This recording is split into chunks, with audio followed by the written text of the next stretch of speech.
Az ember nem kiüzetett a paradicsomból, hanem a tudás megszerzése óta folyamatosan és módszeresen megsemmisíti azt. Ám de nem tud élni nélküle, ezért kis, mesterséges mennyországokat hoz létre.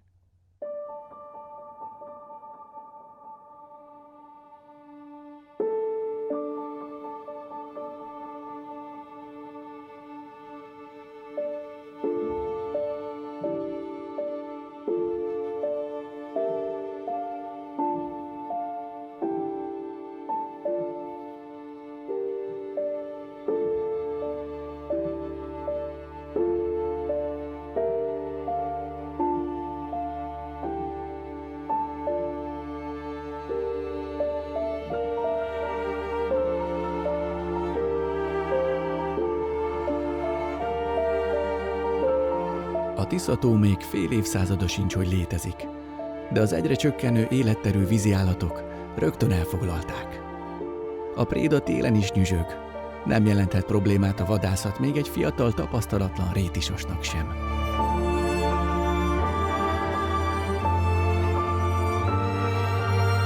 Megjelenését általános pánik övezi, ő pedig a felrebbenők közül biztos szemmel választja ki a gyengébbeket. Miután eltávolodott, a madarak megnyugodva folytatják a téli strandolásukat. Ez most az ő idejük.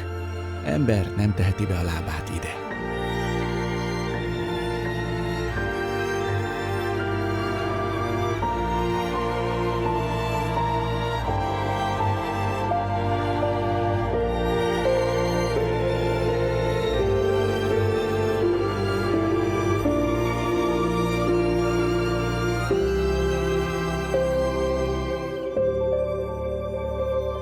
A sasok már ketten vannak. Talán rokonok is, de egymástól tisztes távolban fogyasztják a felismerhetetlenné tépett zsákmányt.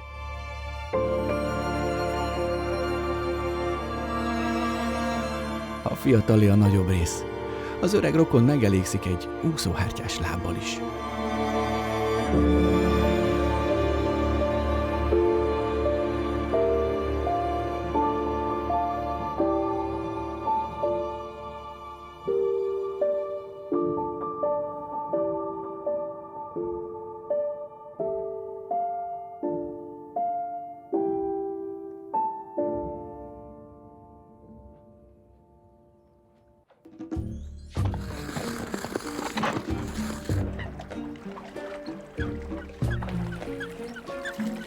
Gyermekkoromban nem volt korcsolyám. Felnőttként gyakorolva a korcsolyázást pedig valószínűleg ugyanolyan szerencsétlenül festek, mint a jégen egymást üldöző, botladozó szárcsák. Inkább a part közelben maradok így, pedig hívogató a messze elterülő jégmező.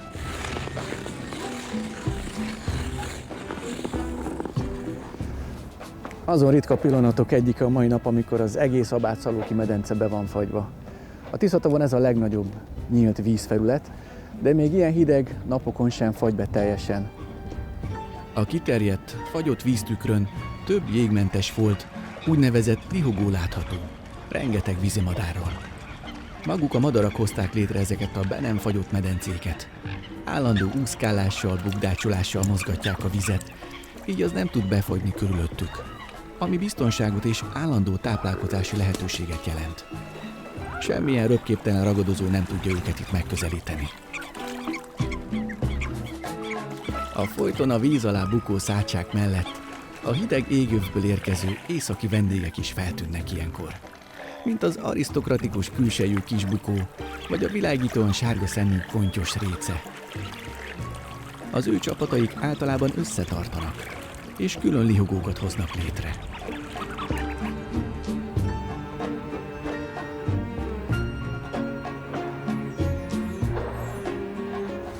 Meg sem próbálom ezeket a helyeket korcsolyával megközelíteni, mert nem akarom a madarakat zavarni. Ráadásul a jég a lihogók felé fokozatosan vékonyadik. A jégmező madarainak megfigyelése inkább messziről távcsővel ajánlott.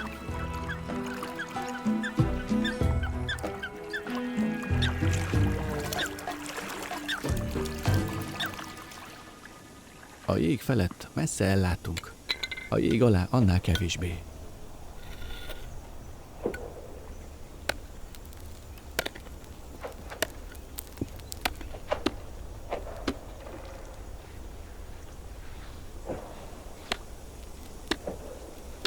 A jégpáncél jótékony takaróként fedi be a vizet, és vigyázza a halak telelését.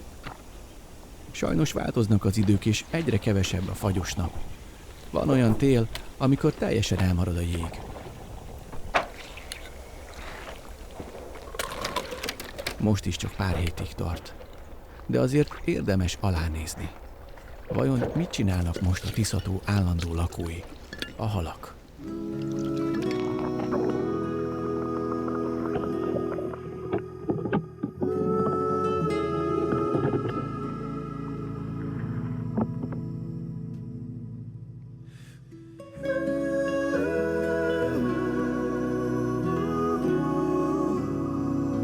A halak telelését vermelésnek nevezzük, ami azt jelenti, hogy felkeresik a mélyebb pontokat, de nem azt, hogy hibernálva töltenék az időt.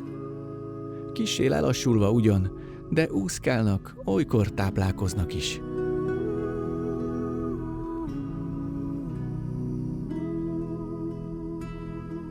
A ragadozó halak teljesen aktívak, keresgélnek és vadásznak.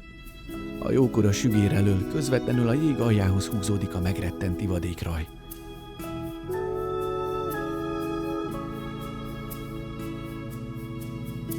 Igazi óriások is feltűnnek. A távol-keletről betelepített Amur dacol a hideg vízzel. Lomhán körbeúszó csapatai akár a jég alatt is kitartóan keresik a növényi táplálékukat. Legnehezebb időszak számukra a tél vége, amikor a vízi növények már majdnem teljesen iszappá enyésztek.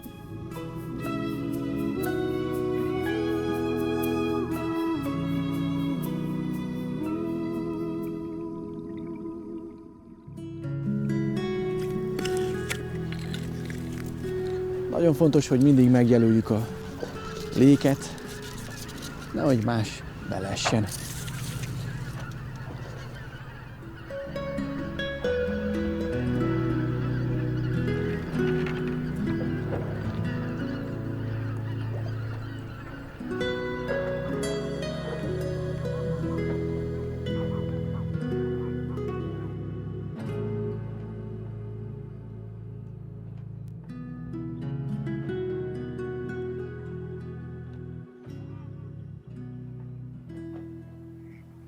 A jég hamar elolvadt, és ettől a téli, alacsony vízszintre engedett Tisza-tó még megközelíthetetlenebb lett, mint az év bármely más szakában.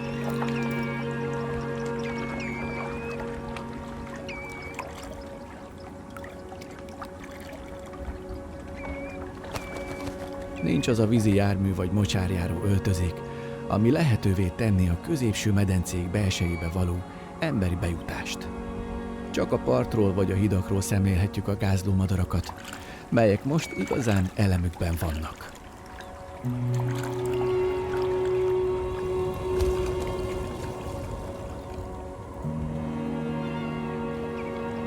A cankók és más parti madarak is a kócsagok elvén közlekednek, de jóval kisebbek és rövidebb lábúak azoknál.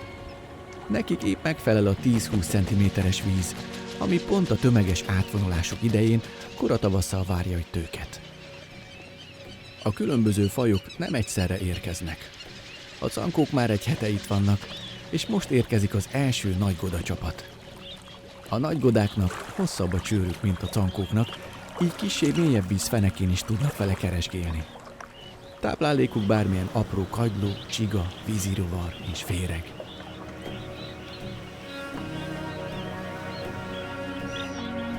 A tavon telelő vadludak lassan már útnak indulnak északi költőhelyeik felé, a tavasz közelettét érezve.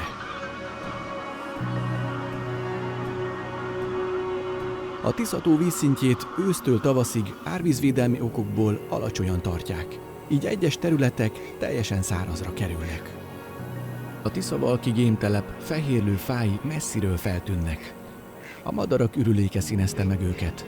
Jellemzően ez nem okozza a fák pusztulását, a költési idő végeztével láthatóan kizöldülnek majd. A károkatonák már a magas őrfáikon figyelnek. Tavalyi fészkeiket tatarozzák, és mintha tudnák előre, hogy hamarosan, halban gazdag, hullámzó víz önti majd el a csontszáraz sivatagot idéző vidéket. A szürke gémek is itt vannak is, egyre újabb gémfajok fognak érkezni a tavasz előre haladtával. Bár a károkatonákról a rossz nyelvek azt tartják, hogy elmarja maga mellől a többi madarat. A Tiszavalki nagy vegyes gémtelep a legjobb ellenpélda erre. Itt számos faj együtt költ.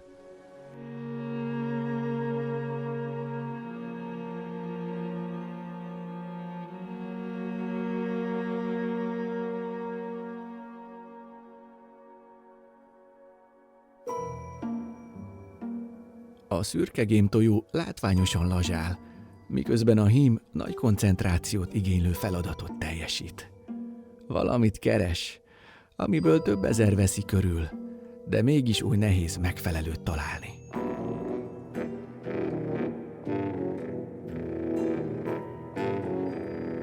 Száraz gaj kell, de olyan, ami a kényes ízlésű feleségének is megfelel.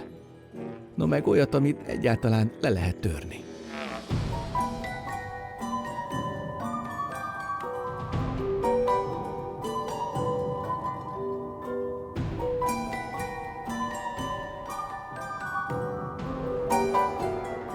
Ez túl vékony.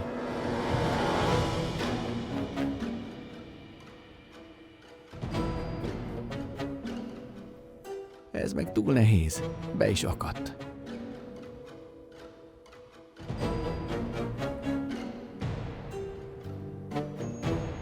A tojónak fogy a türelme, hol kislekedik az a gaj. Na végre megvan. Irány gyorsan a fészekhez, megmutatni, átadni és beépíteni.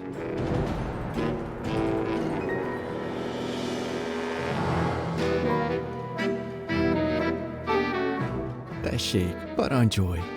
Remélem minden igényt kielégít, drágaságom.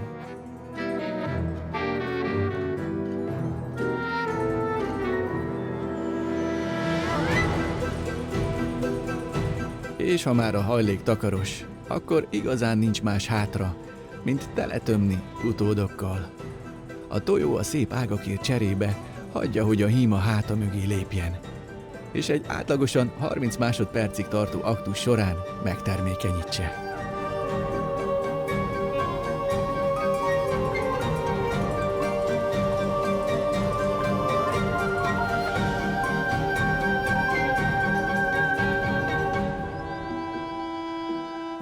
Mindenki megkapta, amit akart. Hát szent a béke a monogám gémpár életében, legalább további egy esztendőre. Mire a fészekben megjelennek a tojások, a gémtelep alá is bármelyik napon megérkezhet a víz.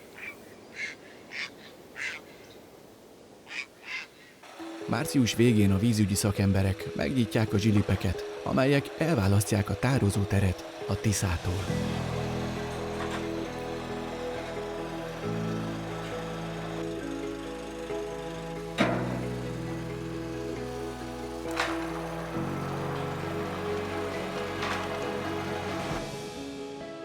Ez itt a 6. számú öblítőcsatorna, amely a Poroszlói medencébe továbbítja a folyó vizét.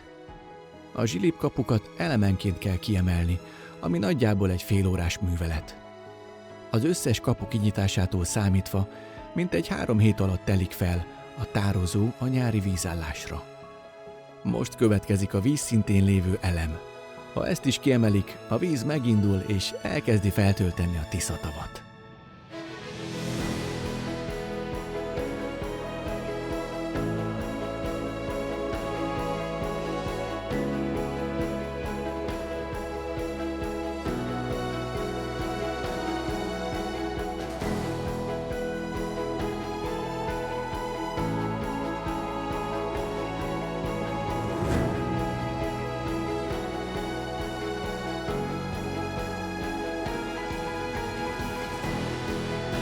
A táj szinte újjáéled, ahogy a tavaszban egyre zöldebbek a fák, úgy kúszik egyre magasabbra a tó vize, a végén pedig már sehol nem látszik ki a mederfenék.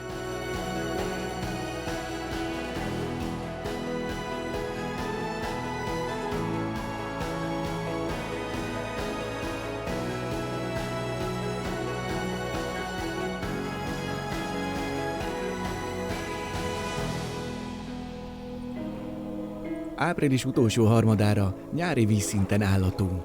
Megnyílnak a víziutak is. Ilyenkor, hogyha tehetem, első dolgom bevezni a túra, mert nagyon sok érdekes esemény épp most indul meg.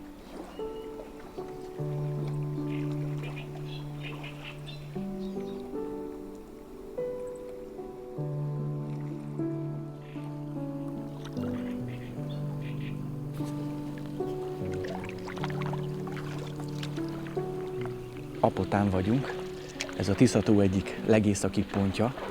Körülbelül ilyen 40 centi mély a víz, és hatalmas nagy ricsaj zavarja meg a környék csendjét, olyan, mintha vaddisznók ugrálnának a nádasba, de ezek nem vaddisznók, hanem pontyok. Kapitális méretű pontyok, ugyanis most éppen pontyívás van. Ilyenkor teljesen elmegy az eszük a hormonoktól. Szinte meg lehet őket érinteni, olyan közel jönnek a kenuhoz.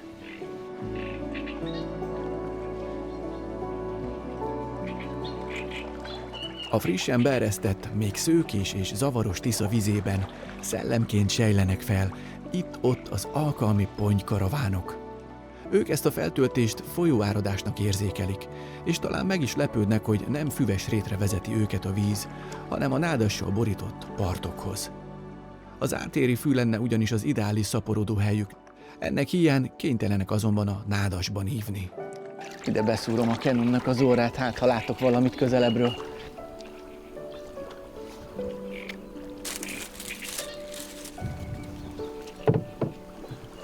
És akkor most várom.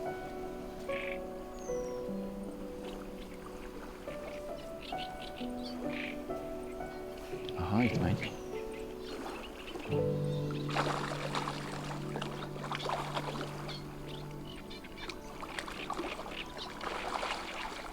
Hajrá! Hajrá, fiúk, lányok!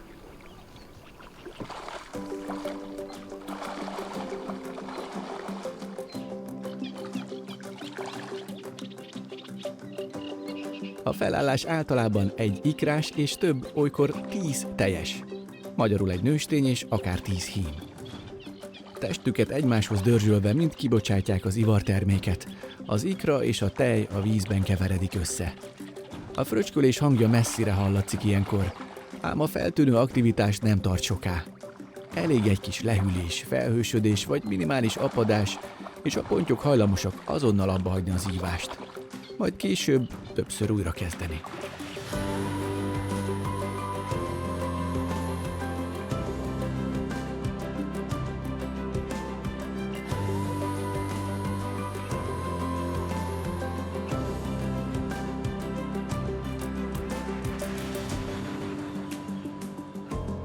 Parti fák alatt másféle halak is íváshoz gyülekeznek. A dévérkeszegek már az öblítő csatornákban megérzik a szintemelkedést, és amikor a fűzfák mederbe lógó, bolyhos gyökerei is víz alá kerülnek, azonnal köréjük gyűlnek. Ott csoportosulnak.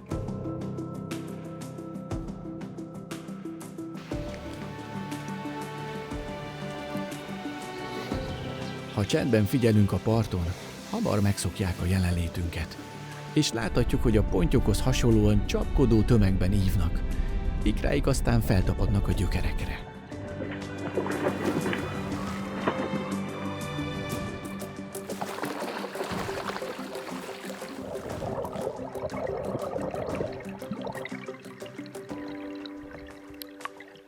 Itt a lábaim alatt a vízben több száz dévérkeszeg úszkál, ívnak éppen, és ilyenkor a fűzfa gyökereknek a végére tapasztják az ikrákat. Látható, hogy az ujjamhoz képest mekkorák. Több százezer.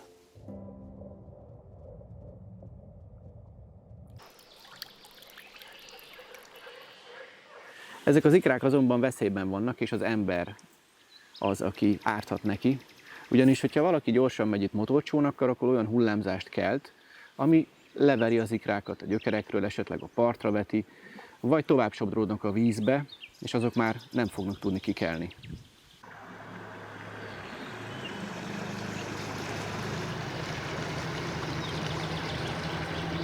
Nagyon fontos, hogy minél kisebb hullámokat keltsenek a csónakosok. Ez már talán megfelelő.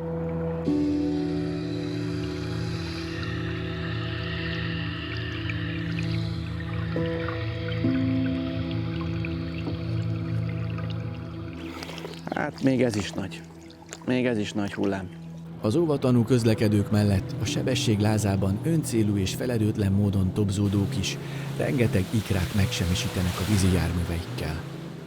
A keszekfélék mellett a süllő és a harcsa ikrái is a fűzfák gyökerein kelnek, illetve kelnének ki a tavasz és a nyárerő során. Ezért nagyon fontos, hogy nagyon lassan, nagyon óvatosan közlekedjünk a vízen.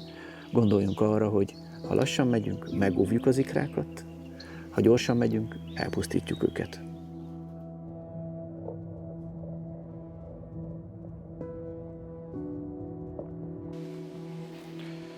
Csak egy pár métert kell arrébb jönnünk az ívó keszegektől,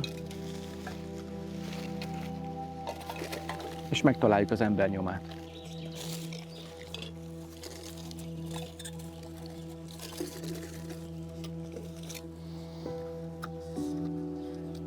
Amikor horgászokkal és túrázókkal találkozok a Tiszán, vagy itteniekkel, meg szoktam kérdezni, hogy szeretitek a Tiszát, mit jelent számotokra?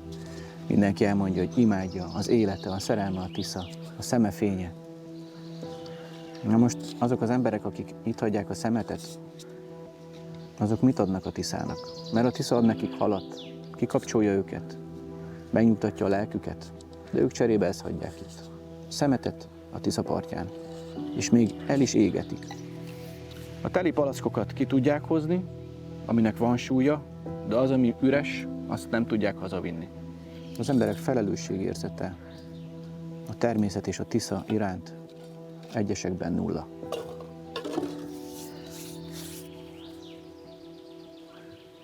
Ezt most összeszedem.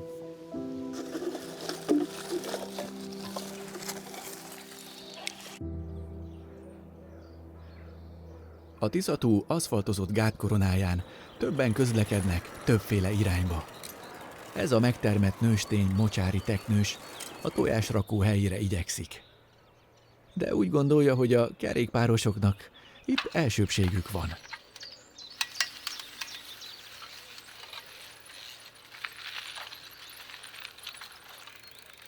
Mikor szabad az út, gyorsan át kell rajta, és a víztől távoli laza, száraz talajú helyet keres a tojásainak.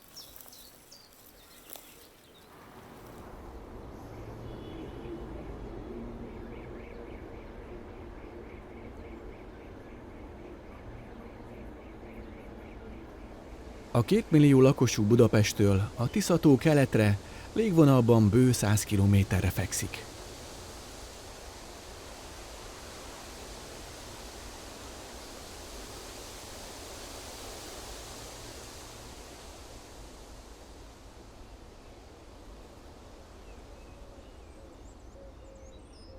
Vasúton ide a fővárosból a közelmúltig csak átszállással lehetett eljutni. De néhány éve elindult a Budapestről közvetlenül ide tartó Tisza-tó Express, mely tavasszal hétvégenként, nyáron minden nap közlekedik, és 63 kerékpáros férőhely van rajta. Nem ez volt az egyetlen fejlesztés az elmúlt években a bringások érdekében.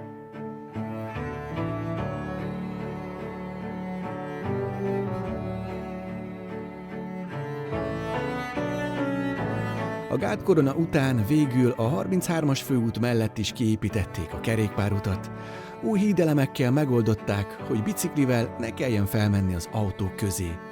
Így a Tisza-tó biztonságosan körbekerékpározható lett. Minden évben egyre több bringás keresi fel.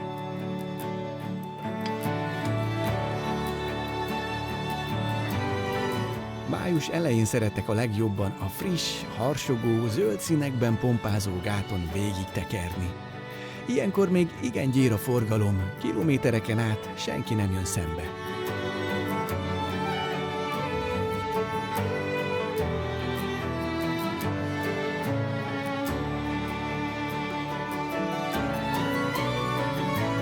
A bringázás kevés más dologhoz fogható szabadság érzésével jár.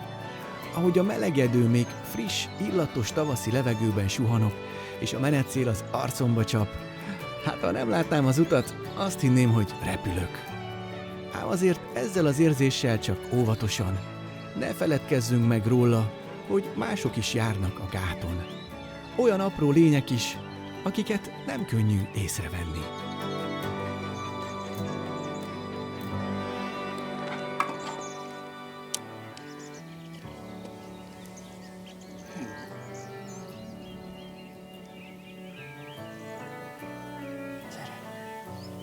Gyere, gyere, gyere.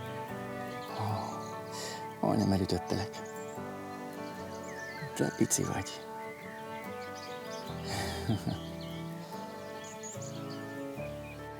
Ez egy mocsári teknős, egészen apró, most kelt ki a tojásból. A nőstények azok mindig messze távol viszik a víztől magasabb fekvésű száraz területre a tojásokat, azért, hogy nem mossa el őket az áradó Tisza. Így most neki meg kell keresni a vizet, és ehhez neki keresztezniük kell a bicikliutat, ami rettentően veszélyes autópálya számukra. Ezért nagyon kell vigyázni rájuk, bringásoknak, meg autósoknak, hogy ilyen kis apró termetű lényeket ne gázoljunk el, hiszen ez alig nagyobb, mint egy 200 forintos, sőt, kisebb. Na gyere, visszaviszlek az élőhelyedre.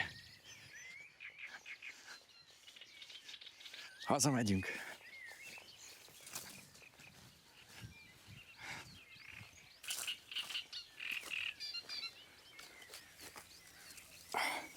Ez. Na. A tavasz nyárba fordul. A halak ikráiból, a hüllők és a madarak tojásaiból napvilágot látnak az újszülöttek. Kiből dévérkeszeg lesz, kiből mocsári teknős, kiből bakcsó. A frissen kikelt csupasz fióka még jobban igényli a szülői meleget, mint a tojás. A szülőmadár éppen csak addig áll fel a fészekről, amíg egénberedett lábait kinyújtóztathatja.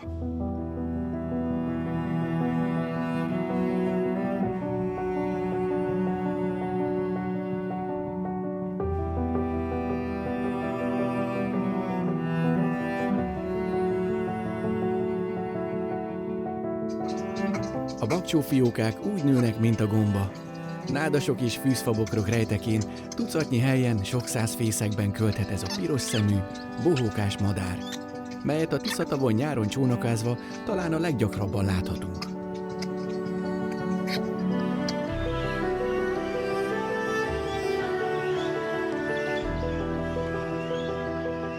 A Tiszavalki nagy vegyes gémtelepen mintegy fél tucatnyi madárfaj költ együtt. Az elességkérő fiókák bábeli kórusából legmarkánsabban a károkatonák hangja hallatszik ki. Ez a madár fészkel itt a legnagyobb tömegben. Károkatonák ülnek a magas őrfákon. Elsőnként veszik észre, ha veszély közeleg. Szerencsére erre ritkán van példa. Itt nem bántja őket senki. A költőtelep természetvédelmi oltalom alatt áll. A tó többi részén, ahogyan az ország egész területén is, a hallgazdálkodók és horgászszövetségek lehetőséget kaptak, hogy lövethessék ezeket a madarakat. A 2021-es évben Magyarországon 17 000 károkatonát lőttek le. Pedig egyszer már kiirtottuk ezt a madarat. A 20. század elejére az intenzív üldözés és élőhelyvesztés miatt eltűnt az országból, és csak a század közepén kezdett visszatérni. A fiókák már nagyok. Legtöbben az ágakon ülnek. A fészkekben csak a későn keltek maradtak. Etetéskor a fióka bedugja a fejét a szülő garatjába, és lenyúl egészen a begyéig. Amikor fordított a helyzet, és a szülő nyújtja csőrét a fiókák tátott torkába, az nem más, mint az itatás. A tűző napon a helyhez kötött fiókáknak nagy szükségük van a vízre is.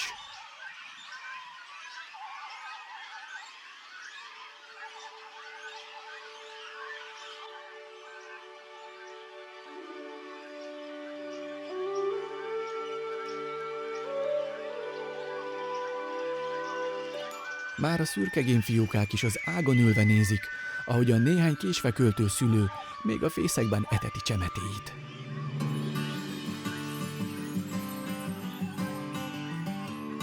A teleptől nem messze, a vízből kiálló fatuskókon pihennik ki a szülői fáradalmakat a károkatonák. de néhány örökké éhes siheder már ide is követi őket.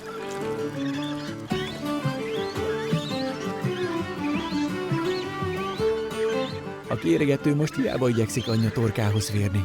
Meg kell értenie, hogy ez a gyomor mára kifogyott.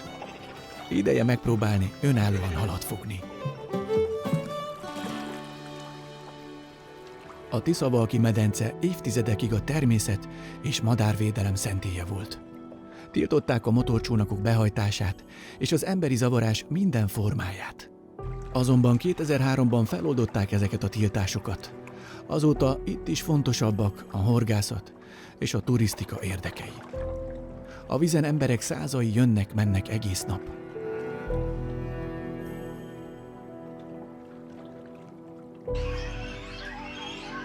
Én ritkán jövök, és csak nagyon óvatosan nevezve, messziről közelítem meg a fészkelőket.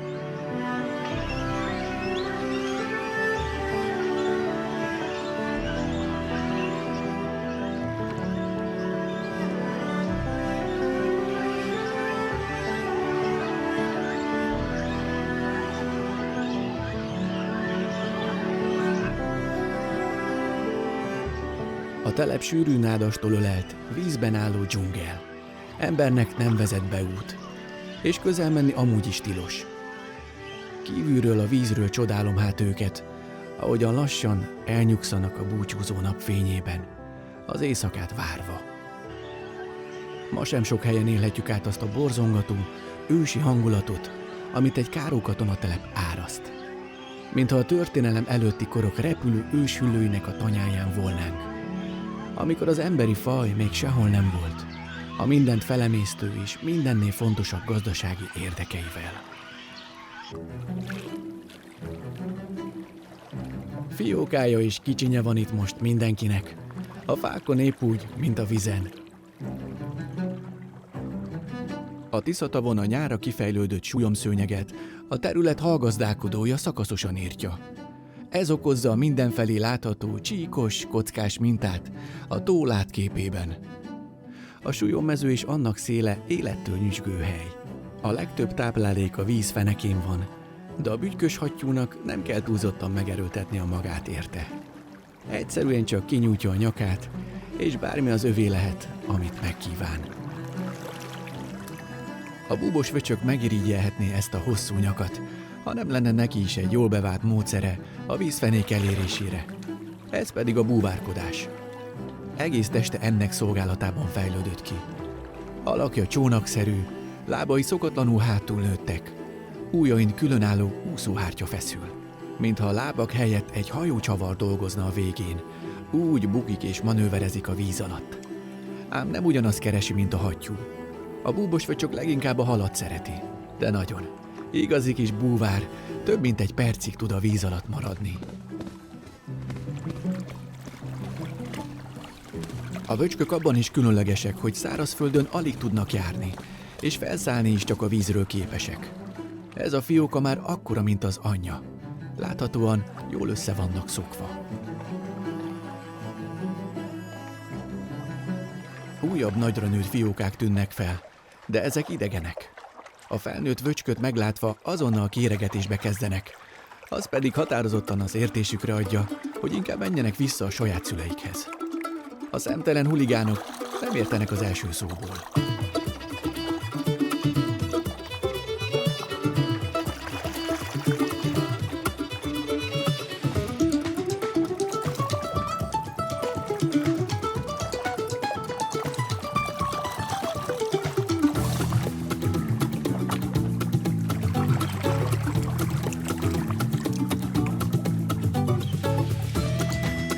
A súlyomban aztán feltűnnek az őszüleik is, és az általuk hozott ajándék véget vet a civakodásnak.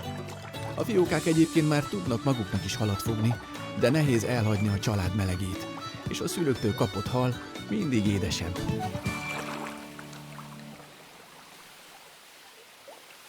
A vízimadarak felszíni életét a partról ritkán láthatjuk, a csónakot pedig nem várják be közelre, elrepülnek.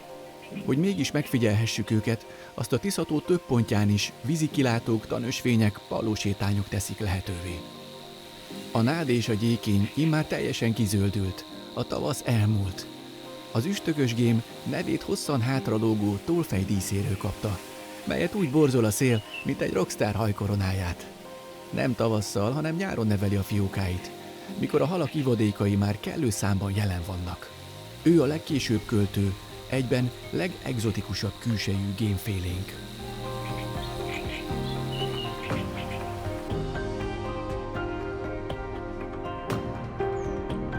A vízisétány csak vízen megközelíthető, népszerű megfigyelőhelye a madárbarátoknak.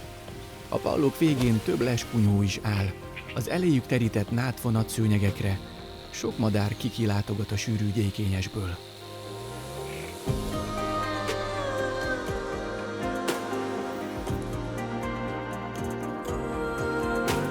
A szárcsafiókákat nem zavarja a saját ügyeit elmélyülve tervezgető üstökös gém, aki látszik, hogy határozott céllal érkezett ide.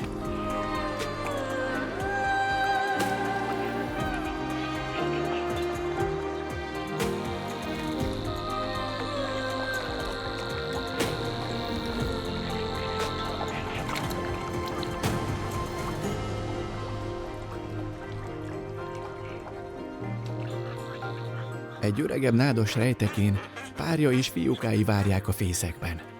Órák óta távol volt, hát már nagyon hiányolták.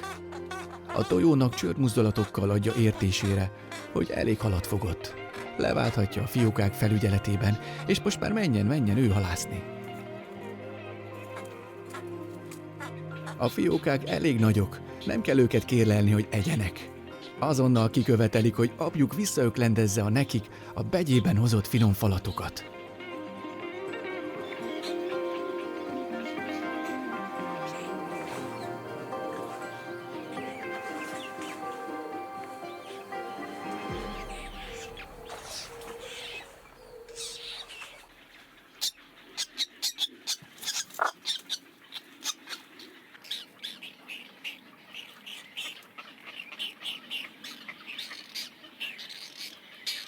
A kis rockstar palánták most már igen erőszakosak, mindhárman. Együttes erővel lehúzzák apjuk fejét, és addig nem engedik el, ameddig nem ad nekik egy-egy falatot. De túl türelmetlenek voltak, és nem hagytak elég időt apjuknak, hogy puhára emészze a halat, ezért ők még nem képesek lenyelni. A vízimadaraknak paradicsomi hely a Tisza-tó, de ehhez az kell, hogy a halaknak is bőséges legyen.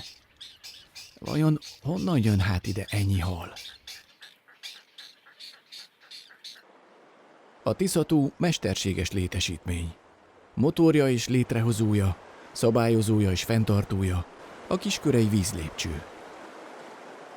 A duzzasztás akkora szintkülönbséget teremt, amit a halak nem tudnak leküzdeni. Éppen ezért épült a hallépcső.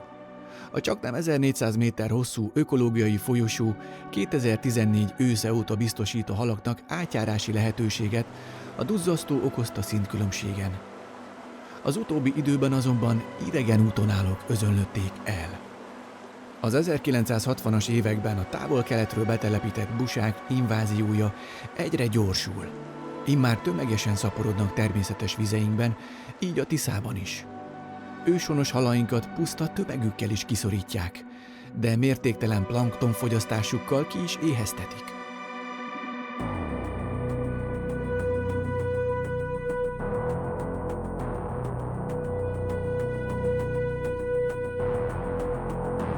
A hallépcsőben egész nyáron hatalmas tömegben láthatók, szabad szemmel a partról is, ahogy az áramlásban szűrögetik a Tisza-tóból lefolyó, planktonban dúsabb vizet. Van, hogy más hal alig-alig kap helyet mellettük.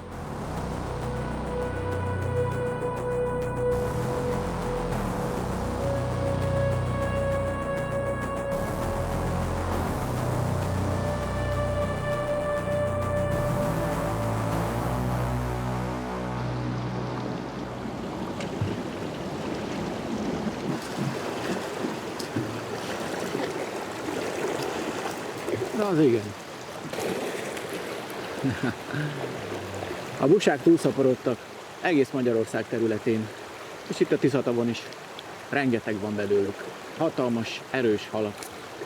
Akár 80 kilósra is megnőnek, de nagyon nehéz őket gyéríteni, mert hatalmasat ugranak, simán kiugranak a kerítőhálóból.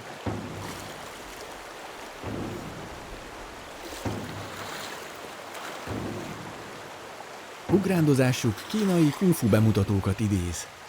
Amikor egy ilyen harcos egy repülőrugással száll feléd, azt nem könnyű kivédeni. Engem egy kisebb példány is azonnal vízbe sodort. Így nem nehéz elhinni, hogy a nagyobb, 50-60 kilós busák ugrása akár ki is üthet egy csónakban ülő embert. A hallépcsőhöz látogatók, mintha hirtelen egy cirkuszba csöppentek volna. Mindenkinek megragadja a figyelmét a busa parádé.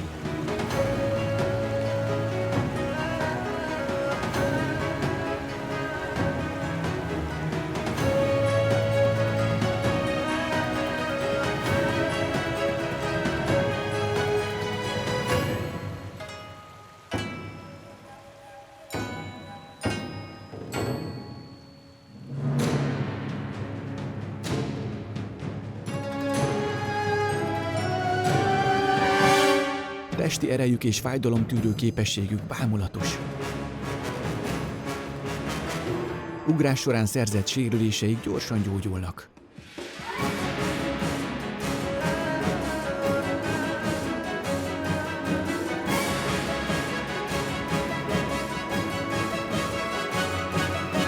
Távol-keleti hazájuk hatalmas folyóin a közlekedésüknek ez az ugrándozás a szokványos módja. Így küzdik le a meder akadályait, de a ragadozók elől is így menekülnek.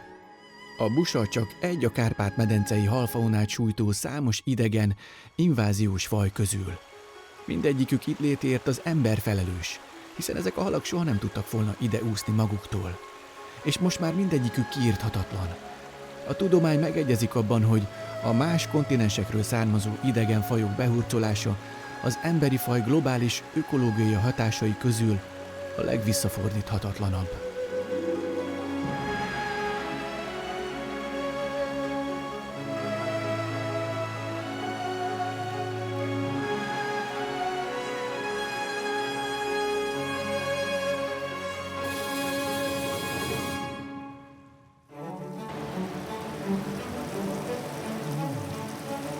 Ide nem szabad felülni, csak azért ültem föl, mert a méretarányok így jobban érzékelhetőek.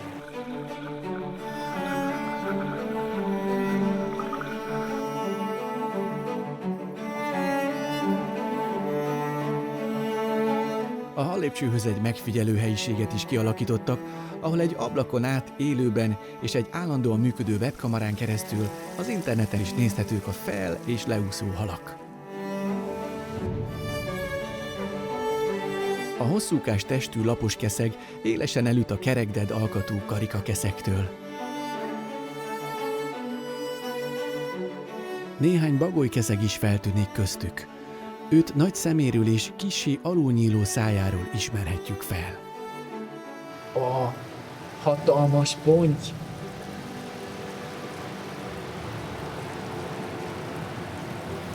Hát ez egy 15 kilós minimum van. És itt a másik is. Gyönyörű. Kicsit meg van sérülve. Nos, hát ilyen példányok úsznak itt át a hallépcsőn. Az alvízről a 6-7 méter magasabban fekvő Tisza-tóba. Amikor annak idején a 70-es években a vízlépcsőt megépítették, nem volt még ilyen korszerű és ilyen jó hallépcső, hanem ott a zsilipeknél mentek át a halak, de az veszélyes volt számukra. Itt viszont nyugodtan és ösztönösen fölúszhatnak. Egyébként több mint 50 féle halfaj figyelhető meg a Tisza-tóban. Több, mint a Balatonban. De ez azért van, mert a Tisza-tó egyszerre folyó, meg egyszerre tó is. Ideális élőhely nagyon sok hal számára. Ez az a hely, ahova nem jó, ha egy hal bejut. Az erőmű egyik turbinájában vagyok. Amikor épp üzemben van, másodpercenként 140 köbméter víz préselődik át rajta. Nem lenne kellemes, ha rámeresztenék.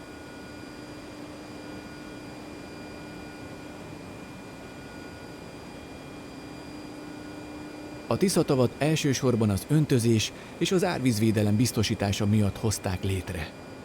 Az erőmű és a duzzasztó roppant méretei, a hatalmas mennyiségű beton láttán belegondoltam, hogy ezt az egészet óriási munkával és anyagi ráfordítással kizárólag azért kellett létrehozni, működtetni és karbantartani, mert alig 100 évvel az építése előtt lecsapoltuk és elvezettük a természetes vizeket az országból, és a táj szomjazni kezdett. Idáig ért a valaha mért legmagasabb vízszint, Igen. ami a Ez a piros víz. vízlépcső életébe, történelmébe volt. Ez elképesztő. Pedig a technológia mindig csak részlegesen pótolhatja a természet elapasztott erőforrásait. Az ügyeletesek éjjel-nappal vigyázzák a turbinák és generátorok működését. Az erőműben 4 vízi turbina működik felváltva, vagy akár egyszerre. Az általuk megtermelt áram 2 nagy teljesítményű vezetéken csatlakozik az országos hálózatra, és több környékbeli településnek is juttat áramot közvetlen módon.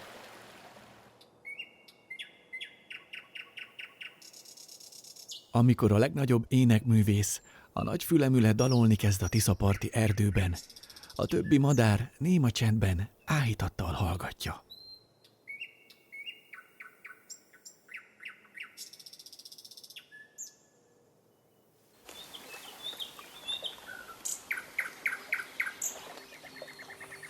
Nagyon nyugodt a Tisza ma is.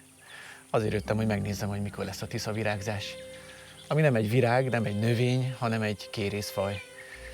Egy szárnyas rovar, akinek a lárvái itt alattam 10-15 méter mélyen az agyagos iszapban 3 éven keresztül fejlődnek, majd június közepén gondolnak egyet és feljönnek. Azért, hogy párosodjanak, és azért, hogy egy pár órán keresztül élvezzék az életet. Aztán mind elpusztulnak. A tiszavirágzás egy igazi tiszai kuriózum, különlegesség. Mára már Európa szinte összes folyójába kihaltak, de a Tiszában még mindig vannak. Ez gyönyörű látvány, ilyenkor összegyűlnek a turisták, a helyiek, és mind várják és nézik ezt a természeti csodát.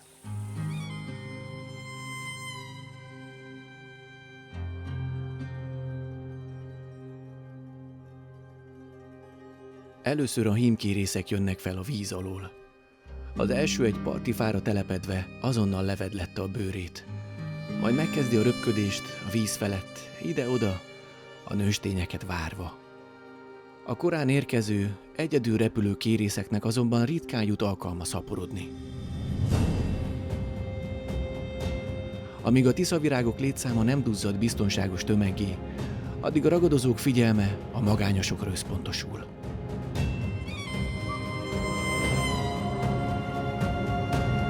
Negyed órán belül láthatóan megnő a rajzó hímek száma. Feledhetetlen látvány a napfényben, irizáló, táncot lejtő 1000 meg 1000 kérész.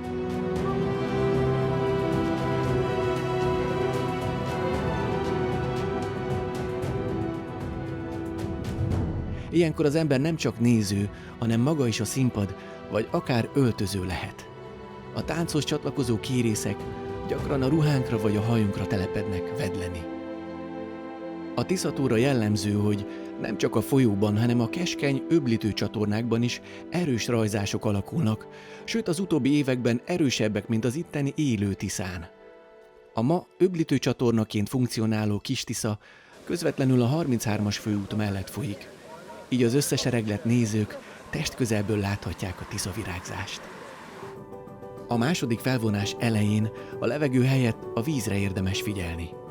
Ekkor érkeznek az első nőstények a mélyből. A vízfelszínen bújnak ki a lárvabőrből, és sietve felemelkednek ők is.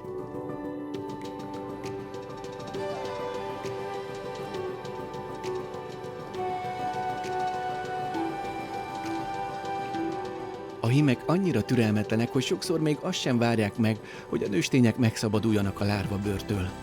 Még vedlés előtt csapatosan leszorítják a kiszemelt nőstényt, így azonban nem jutnak eredményre. A nagy sietség oka, hogy hamarosan indul a kérészek táncának monumentális fináléja.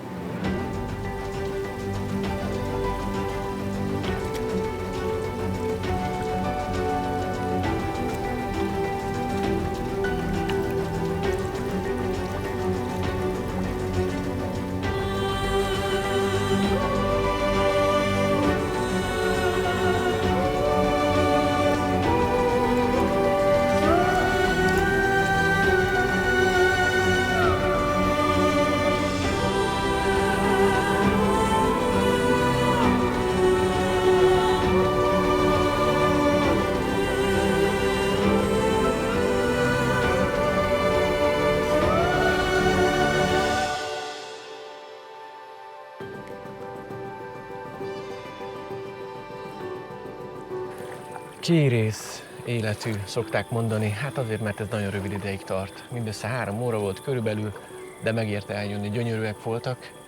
Több tízezren voltak, és most már nem maradt semmi más, csak a vízfelszínen úszó lárva, bőr és a haláltusájukat vívó nőstények és hímek, akik rövidesen a balinok eledele lesznek.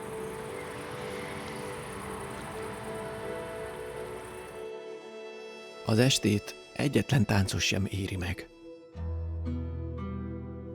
Minden tiszavirág bevégezte a feladatát. Az utolsó, a csónakom órán mondott búcsút a földi fénynek.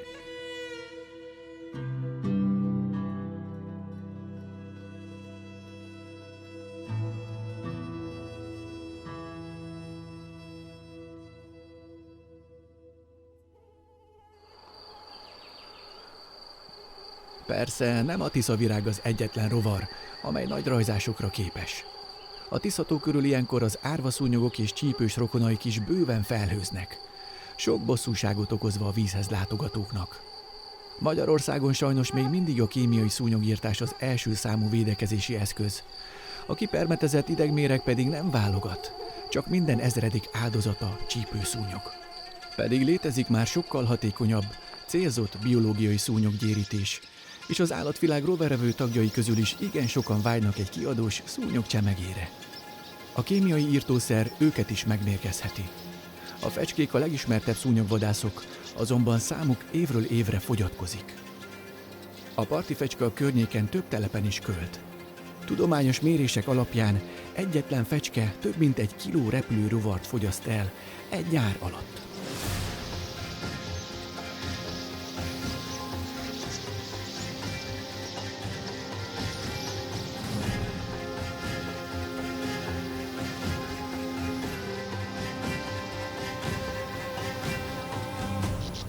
Igen népes fecskeiskola alakulhat ki a frissen kirepült fiatalokból, akik a Tiszató szúnyogkészletén erősödnek meg az őszi vonulás idejére. Amikor nekilódulnak egy-egy szúnyogra után, szó szerint feketélik tőlük az ég.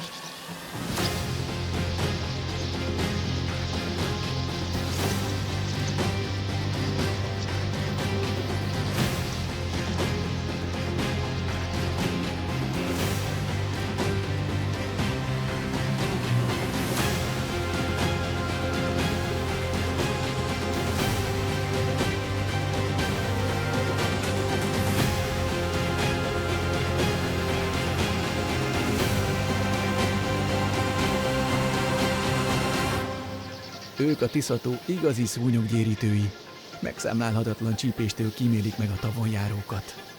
Idén mintha szándékosan választották volna a szúnyogvédelem helyszínéül az egyik legnépszerűbb vízi célpontot, a frissen épült Küszvágó csér kilátót. Nem véletlenül ez a neve. Alatta a vízen mesterséges szigeteken költenek ezek a jeles halfogó madarak.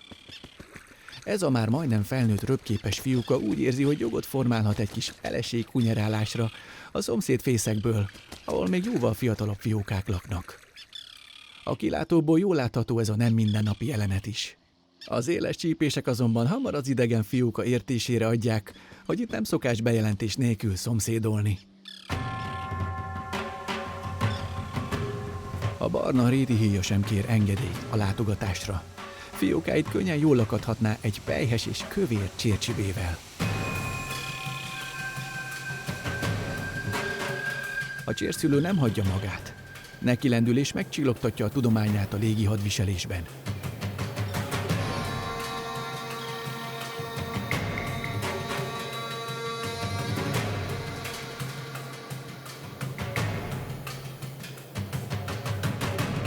A szerkőkkel ellentétben a csérek nem együttes erővel üldözik el a ragadozókat, hanem minden fészek tulajdonosa magára van utalva. De ez is elég. A rétihéja tudja már, hogy a fejbúb kopasztó ütések elől érdemes inkább odébb állni.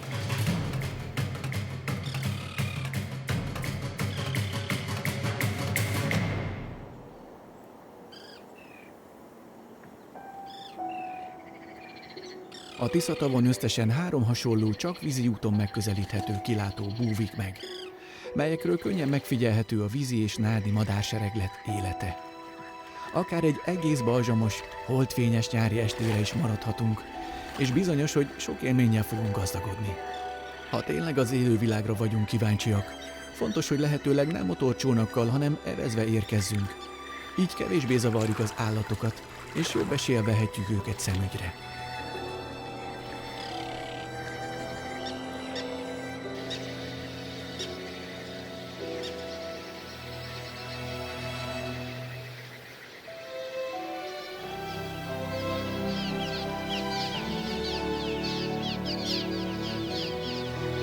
Ezen az estén én is kenúval jöttem, hogy megcsodáljam a fecskeiskolát, a csérek fészkeit és a semmihez nem hasonlítható nyári napnyugtát.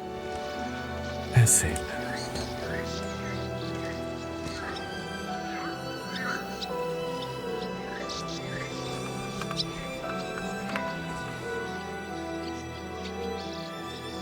Azt hiszem, hogy a Tiszatavon a legszebbek a naplementék. Ahogyan a Mátra mellett lebukik a nap, és ezernyi madár köröz körülöttem.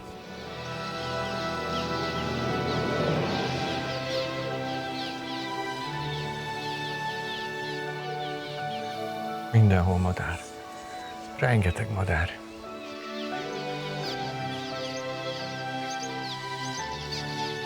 Akkor még nem sejtettem, hogy ezen a nyáron ez volt az utolsó ilyen estém a tavon. Az Európát sújtó aszály olyan súlyossá vált, hogy a folyók vízhozamát is lecsökkentette. A Közép-Tiszán a mederben úgy tudtam sétálni, hogy alig lett vizes a lábam. A Tiszatóba érkező víz sem volt elegendő. Teljesen szokatlanul nyár közepén egyre lejjebb csökkent a tóvíz szintje. A hajósok, horgászok, turisták lassan csaknem az egész Tiszatóról kiszorultak.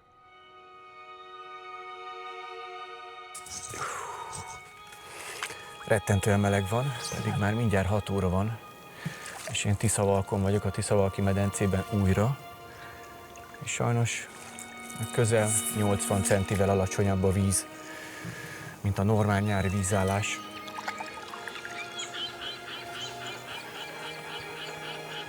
Nagyon érdekes ez az állapot, mert ilyen sok madarat már régen hallottam nyáron.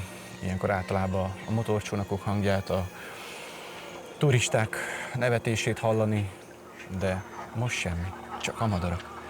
Ilyet csak késő össze szoktam tapasztalni, de most itt vagyunk, augusztus közepe sincs még, és csend van a Tiszavalki medencén.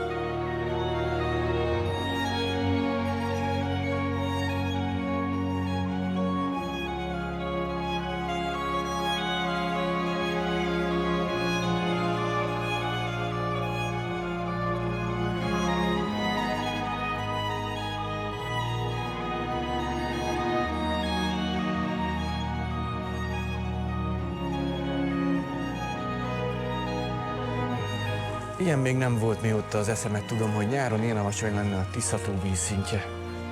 Hogy az evezővel kell tolnom magam a 20 centis, 30 centis vízben, és mindjárt annyi sem lesz.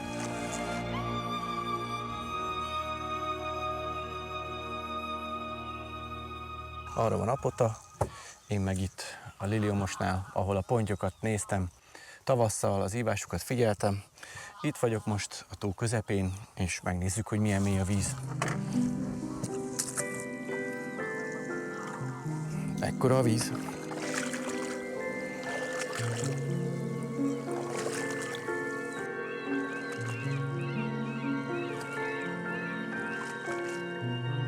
Folyamatosan a vízlépcsőn engedik le a vizet. Naponta 4-5 centit, azért, hogy Szolnoknál legyen ivóvíz, hogy ki tudják venni a Tiszából. Ezen kívül folyamatosan a öntöző csatornákon megy ki a víz, azért, hogy a mezőgazdaság tudja locsolni azt, ami még megmaradt, menteni a menthetőt. És ez most egy ember alkotta paradicsom, ember nélkül. Csak én vagyok benne.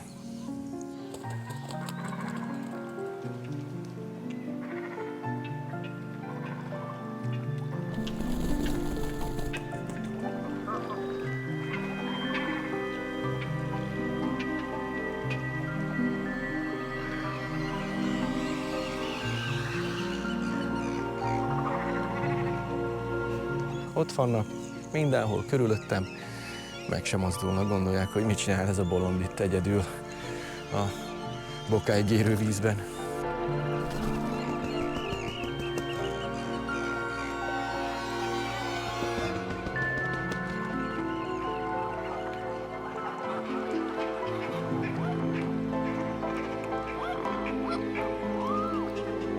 Megérkeztem a száraz iszaphoz. Mennyire madárnyom.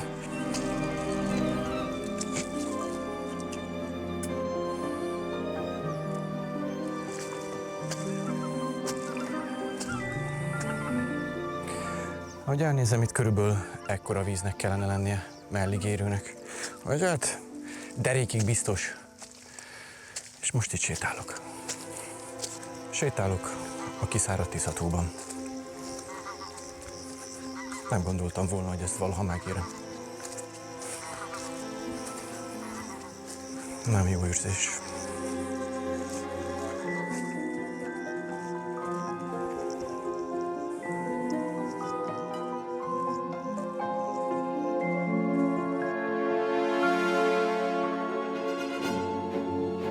Van egy olyan félelmem, hogy ez előrevetíti a jövőjét nem csak a Tiszatónak, hanem Európának és a világnak.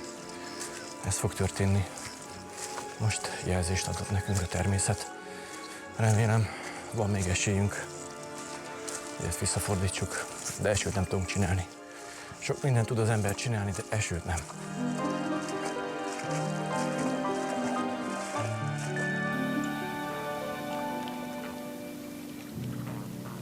A kisebb vízben a madarak nem csak az ember távol maradása miatt érzik jól magukat, hanem azért is, mert így könnyebben hozzáférnek az itt maradt halakhoz. Egyesek ezt egyenesen madárkárnak nevezték, megfeledkezve róla, hogy nem minden kizárólag az ember tulajdona, így a Tisza halai sem. Az éjjel is halászó szürkegén most egy jókora ezüstkárászt fogott. Inváziós halfajt, melynek ritkításával sokat segít az őshonos ökoszisztémán.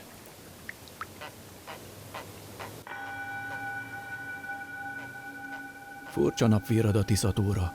A középső medencékben is annyira alacsony a víz, hogy a gázló madarak is meg tudják lábalni.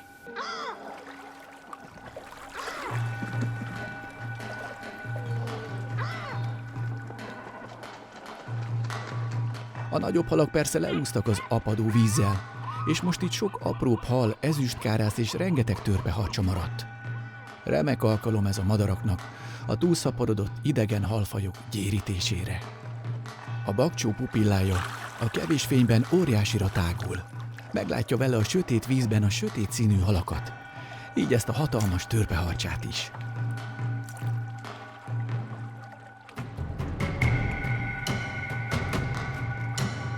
De nem csak a madarak szeretik a halat. A vidra is reggelizni érkezett. Ő is törpeharcsát eszik éppen. A bakcsó közel van, de egyelőre elférnek együtt. Nem zavarják egymást a vidrával, aki a törpeharcsának csak a puha farok részét rágja le. A tüskés testet eldobja, akkora itt a bőség. Most egészen biztosan jelentős mennyiségű törpeharcsától szabadul meg a Tiszató. A halpusztítóknak kikiáltott állatok épp az őshonos halállománynak tesznek jót. Ezüstkárász is akad bőven. Őshonos halat szinte nem is látunk a zsákmányban.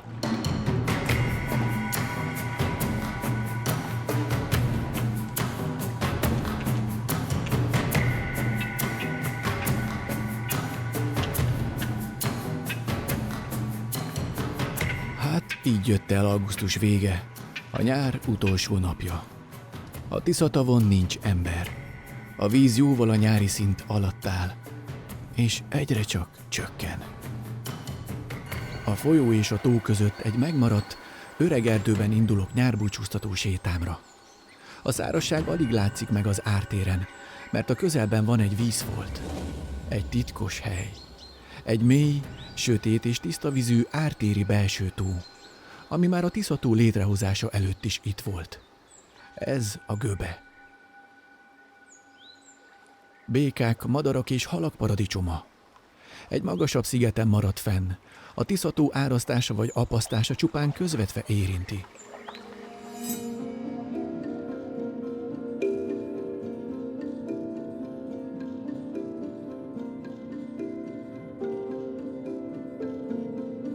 Víz alatti világa csendes, rejtélyes félhomály. A halak itt felsejlő didérc alakok, kósza és kiszámíthatatlan csapatokban tűnnek fel, és illannak el. Egy helyen megsűrűsödnek, aztán szétrebbennek az erre járőröző párducmintás csuka elől. A veszedelmes ragadozó a tündérrózsák szárerdeje felé veszi az útját.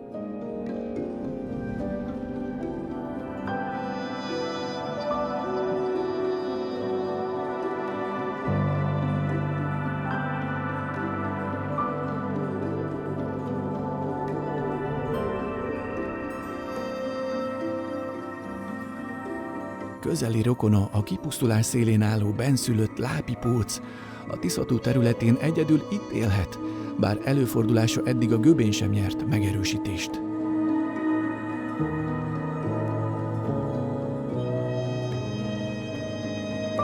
A réticsék az iszap lakója, és most az ősz közelettével a hűlni kezdő vízben gyakrabban változtat helyet. A Göbe nem közelíthető meg motoros vízijárművel, csak gyalog az erdőn keresztül.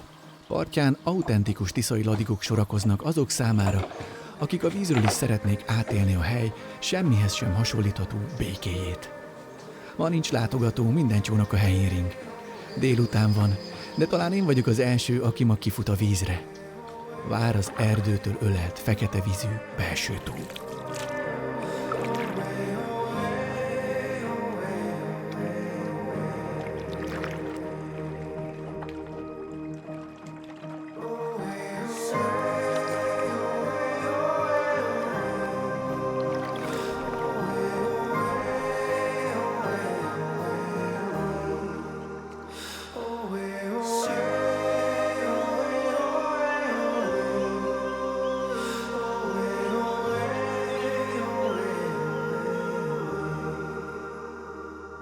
Hopp, egy bircsalma. Ezt is az erdőbe találtam. Az erdő szélén a gyümölcsösökbe találtam. És van egy csomó szilvám is, azt is hamarosan meg fogom menni.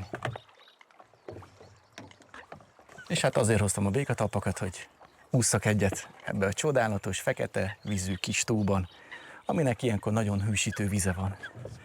Már alig várom.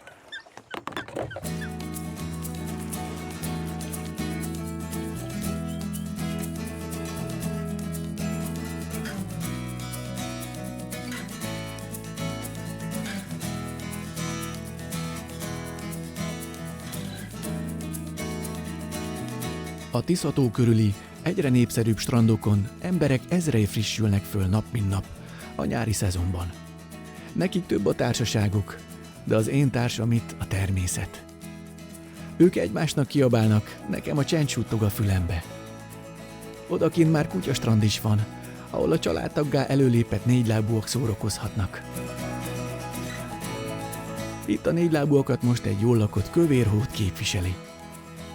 Nem törődik velem, épp csak az a fontos neki, hogy tiszta legyen a bundája. Egyedül vagyok, de 100 féle lénnyel körülvéve, vendégként az ő világukban. Kissé tartanak tőlem, de zavartalanul élik az életüket. Alábukom, kinyitom a szemem. Itt a víz alatt látom meg kedvenc virágomat.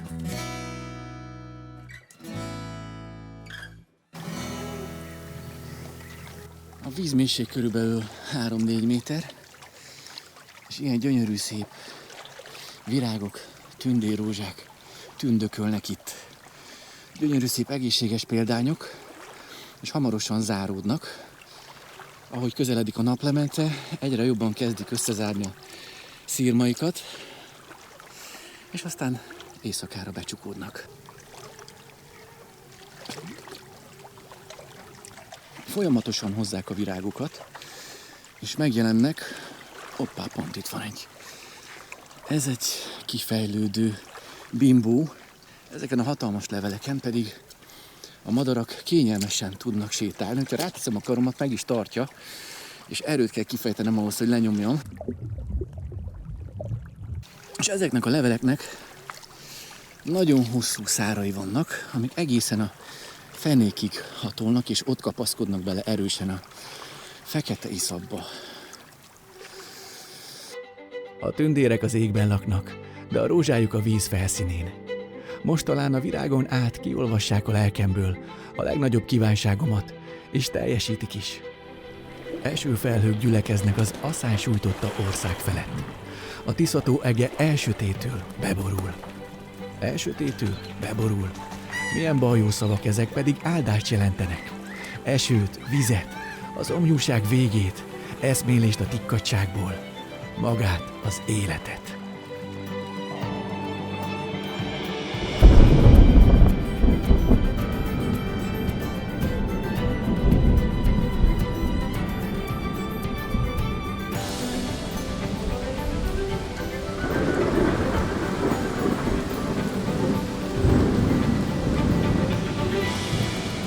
Végre sűrű függönyben ömleni kezd az eső. Nem csak a Göbe felett vagy a Tisza-tó felett, hanem a folyók határon túli vízgyűjtő területei felett is. Így aztán megemelkedik annyira a Tisza vízállása, hogy a tározót az ilyenkor szokásos szintre lehet tölteni.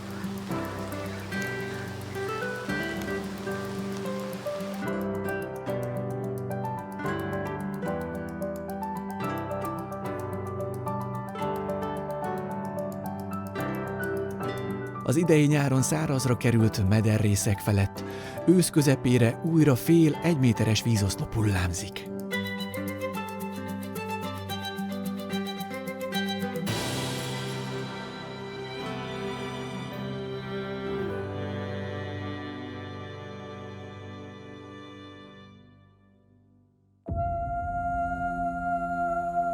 Október. A hűlő víz ködött lehel az 1000 színben pompázó táj fölé. Ez az elmúlás fensége, az álomra készülődés pompája.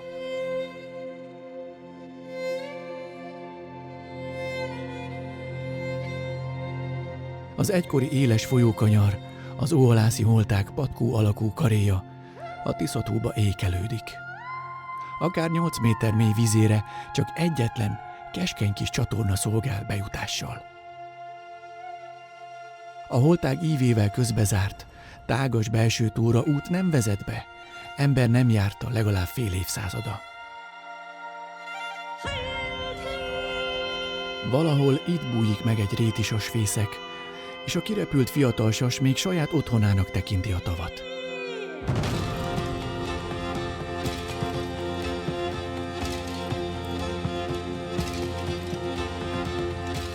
A vadludak azonnal menekülnek, ha meglátják. 2,5 méteres terpesztésű szárnyával biztosan öleli a levegőt, és a kiszemelt zsákmány láttán meredeken ereszkedni kezd. Meglátott valamit, amit a libánál is jobban szeret. Egy jókora hallal repül tova.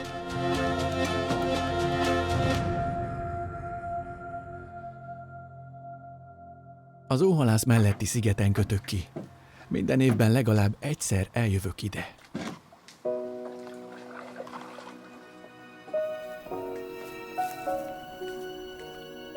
Nagyon nyugalmas hely, de különleges hangulata van. Érezni, hogy egyszer itt volt valami.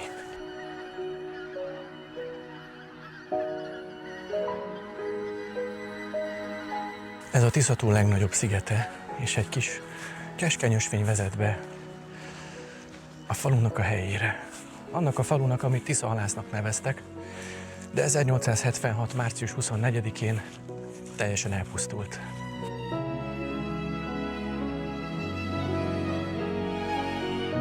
Csapdába került a falu lakossága, mert 3 oldalról is víz vette körül őket. Menekülniük kellett, de nem nagyon tudtak, hogyan és mivel. De egy földbirtokos, Hart Ede a falu rendelkezésére bocsájtotta a kompját, a saját földjére engedte a jeges vizet, és kimentette a falu 400 lakosát.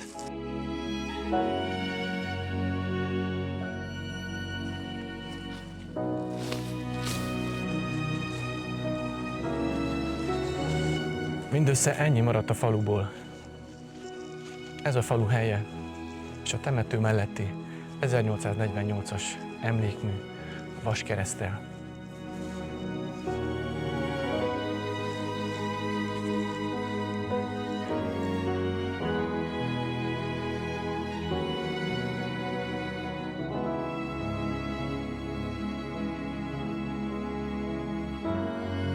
Ez itt a Tisza folyó, Tisza örvény, és ez az éles kanyar, a mai hóhalászi holtág.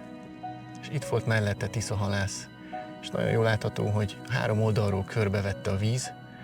Újlőrincfalva mai lakossága tulajdonképpen Tisza halász leszármazottai.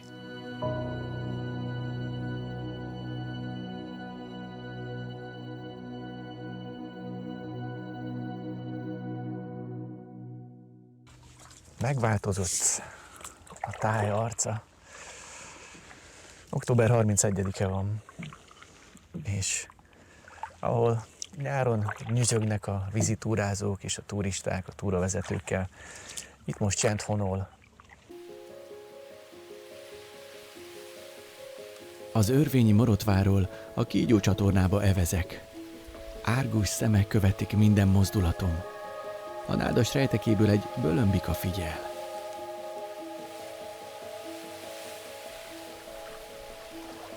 A gyékény már majdnem elvesztette nyári zöld színét. Egy jégmadár próbál halat fogni. Bár kiérdemelte a halászkirály elnevezést, kísérleteinek csak nagyjából a fele jár sikerrel. Pedig halban nincs hiány. Az ősz a ragadozók időszaka. A hűlni kezdő vízben felélénkülnek, és megjön az étvágyuk.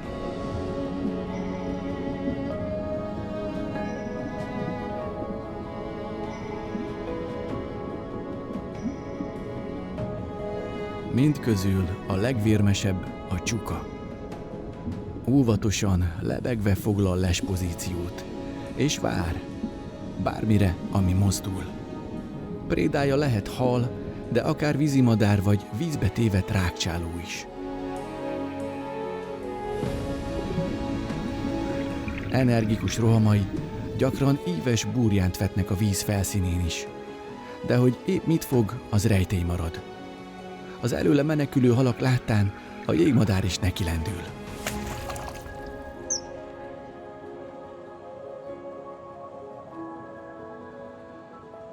Szinte látni, hogyan a halak még úszkálnak, keresik az utat kifelé, hiszen lassan megkezdődik a Tisza-tó leeresztése, a téli vízszínnek a beállítása.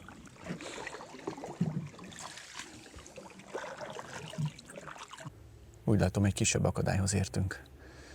Egy fa beleborult a vízbe. Fejeket lehúzni kérem.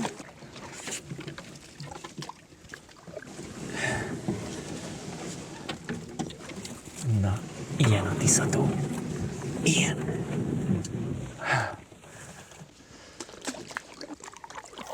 A fák összeborulnak a vízi út felett, és már is körülvesz az erdei béke. Csendes a táj. Az állatok a telelésre készülődnek.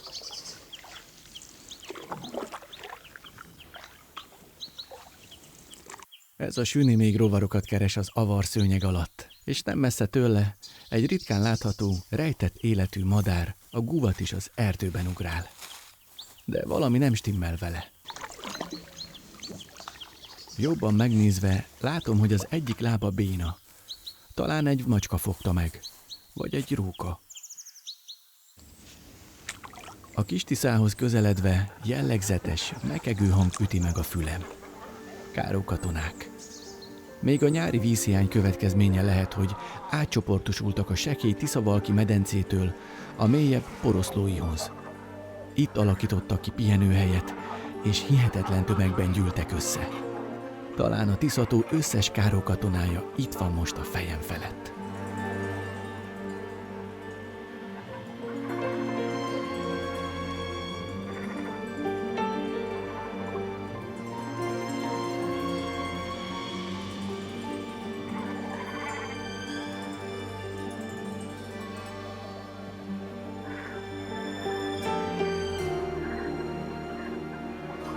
Egyszer csak, mint egy varázsütésre, a levegőbe vetik magukat és elindulnak szinte mind.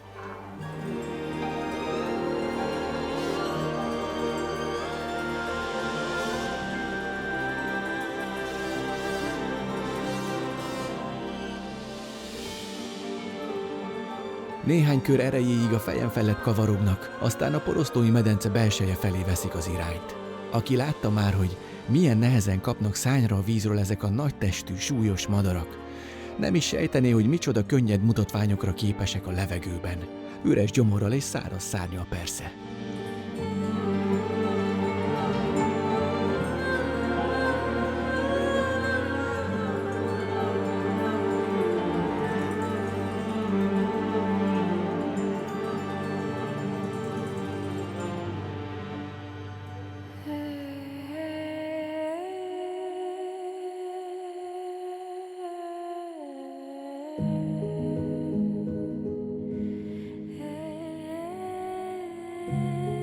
November végére a víz nagy része eltűnik. Az üzemszerű őszi leeresztés megtörtént. Ezt már megszokta a tó, és megszokták a benne, rajta, körülötte és belőle élők is.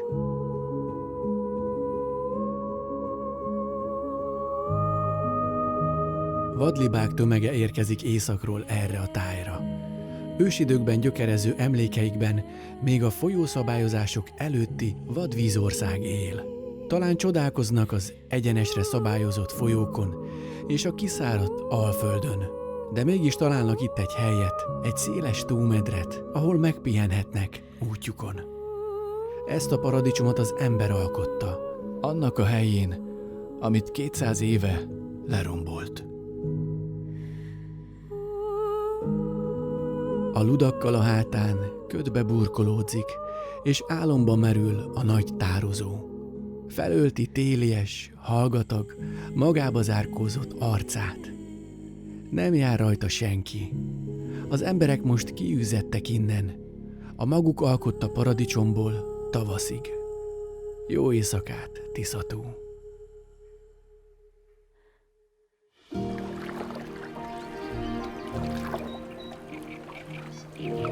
44 éves vagyok. Csak nem egyidős a Tiszatóval. Nem hívták mindig így, de mi más név illethetné az ország második legnagyobb állóvizét, amin keresztül folyik a Tisza.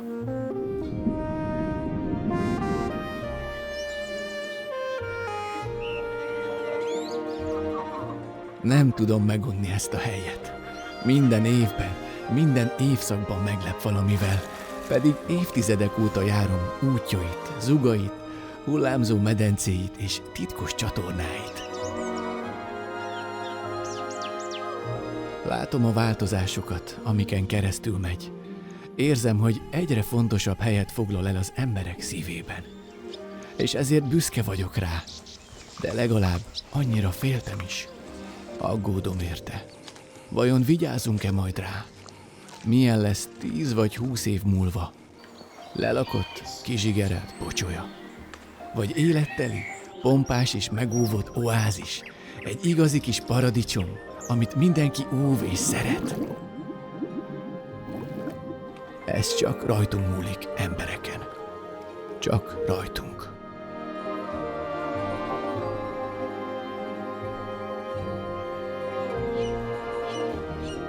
Viszlát a Tiszán.